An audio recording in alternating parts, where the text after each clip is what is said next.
তখন কি বলি, সবচেয়ে মিষ্টি যেটা, দামি যেটা, ভালো যেটা, সেটা বার করো, সেটা নিয়ে যাও, তাই তো? তাহলে এইরকম এই যে ভেদাভেদ পার্থক্যটা রাখি আমরা, এটা আমাদের নিজেদের আত্মতৃপ্তির জন্য, নিজের সুখের জন্য এটা করি।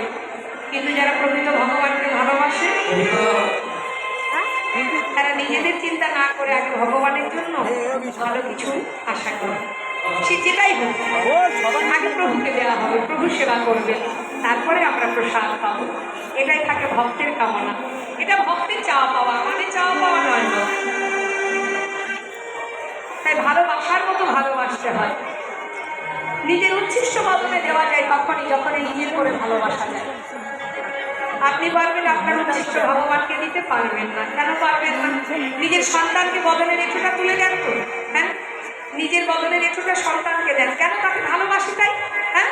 কিন্তু ভগবানকে দিতে পারি না, কারণ তাকে ভালোবাসতে পারিনি, তাই পারি না।